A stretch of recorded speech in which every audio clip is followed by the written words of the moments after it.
Hi friends, welcome to our channel. இன்றைக்கி என்ன video பார்க்க போகிறோன்னா மசாலா போண்டா எப்படி செய்கிறதுன்னு பார்க்கலாம். ஈவினிங் ஸ்நாக்ஸுக்கு வந்து இது ஒரு பெஸ்ட்டான ஆப்ஷனாக இருக்கும். கூட டீ கூட இது வச்சு சாப்பிடும்போது சூப்பராக இருக்கும். ஸோ எப்படி செய்கிறதுன்னு பார்க்கலாம் வாங்க. ஃபஸ்ட்டு ஒரு குக்கர் எடுத்துக்கோங்க. அதில் 3 உருளைக்கிழங்கு பாதி பாதியாக கட் பண்ணி சேர்த்துக்கோங்க. கூடவே வந்துட்டு ஊற வச்ச பச்சை பட்டாணி சேர்த்து ஒரு 4 விசில் போட்டு எடுத்துக்கோங்க. இப்போ குக்கர் விசில் வர்றதுக்குள்ளே நம்ம தேவையான பொருள்லாம் ரெடி பண்ணிக்கலாம். ஒரே ஒரு வெங்காயம், கருவேப்பிலை, கொத்தமல்லி மட்டும் போதும். ஒரு வெங்காயம் வந்து நல்லா பொடியாக கட் பண்ணிக்கோங்க.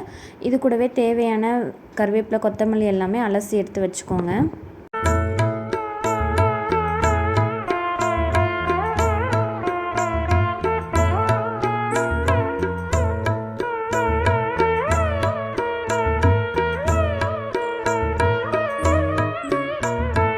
டீ வைக்கிறதுக்காக பால் ஊற்றி வச்சுட்டு டீ தூள் போட்டு விட்டுட்டேன். இப்போ நம்ம அதுக்குள்ளே ஒன்று ஒன்று செஞ்சுட்டே இருக்கலாம்.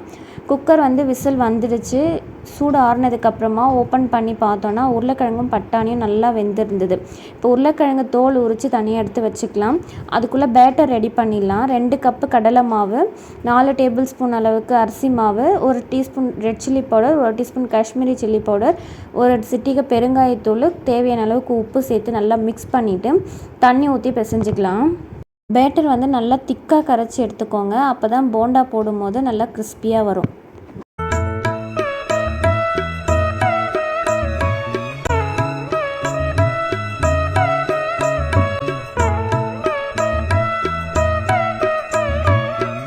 இப்போ பேட்டர் கலந்து ஒரு 10 மினிட்ஸ் கிட்ட ரெஸ்ட்டு விட்டுடலாம். அதுக்குள்ளே உருளைக்கிழங்கு பட்டாணி எல்லாமே மசிச்சு எடுத்துக்கலாம். ஒரு மேஷர் வச்சு நல்லா மசிச்சு எடுத்துக்கோங்க. அப்போ தான் உள்ளே கட்டி கட்டியாக இருக்காது. பட்டாணியுமே அது மாதிரி தேவையான அளவுக்கு வந்துட்டு நம்ம மசிச்சு எடுத்துக்கலாம். இப்போது மசாலா செய்கிறதுக்கு என்ன பண்ணலாம், ஒரு கடாயில் தேவையான அளவுக்கு எண்ணெய் ஊற்றிட்டு அது கூடவே கடுகு, சோம்பு, சீரகம் போட்டு தாளிச்சிட்டு நம்ம கட் பண்ணி வச்சுருக்கோம்ல வெங்காயம் சேர்த்து கருவேப்பிலை, கொத்தமல்லி எல்லாமே சேர்த்து நல்லா வதக்கிக்கலாம்.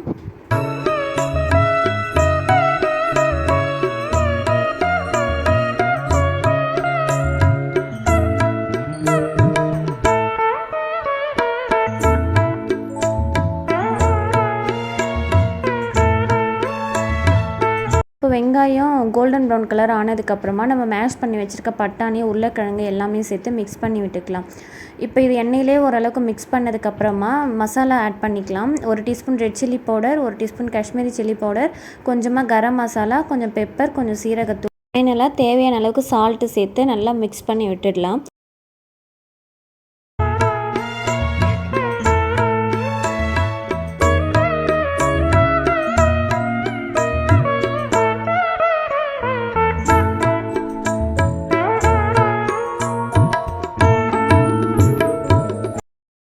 இப்போ உள்ளே வைக்கிற ஸ்டஃபிங் ரெடி ஆகிடுச்சு. மேலே கொத்தமல்லி இலை தூவி இறக்கிடலாம். இப்போ நம்ம ரெடி பண்ணி வச்சுருக்கோம்ல எல்லாமே எடுத்து வச்சுக்கலாம். பேட்டரு, இந்த மசாலா எடுத்து வச்சுக்கலாம். ஃபஸ்ட்டு என்ன பண்ணலாம், உள்ளே வச்சுருக்க ஸ்டஃபிங்கை வச்சு உருண்டை மாதிரி பிடிச்சி வச்சுக்கலாம். அப்போ தான் வந்து நம்ம எண்ணெயில் போடும்போது ஈஸியாக இருக்கும். ஒரு பாலாக எடுத்துகிட்டு இந்த மாவில் டிப் பண்ணி ஆயிலில் போட்டு ஃப்ரை பண்ணி எடுத்துக்கலாம். போண்டா எண்ணெயில் போட்ட உடனே மிக்ஸ் பண்ணி விடாதீங்க. கொஞ்சம் நேரம் குக் ஆகட்டும். அதுக்கப்புறம் கரண்டி வச்சு திருப்பி விட்டு குக் பண்ணி எடுத்துக்கலாம். இல்லைன்னா உள்ளே இருக்க மசாலாஸ் எல்லாமே வெளியில் வந்துடும்.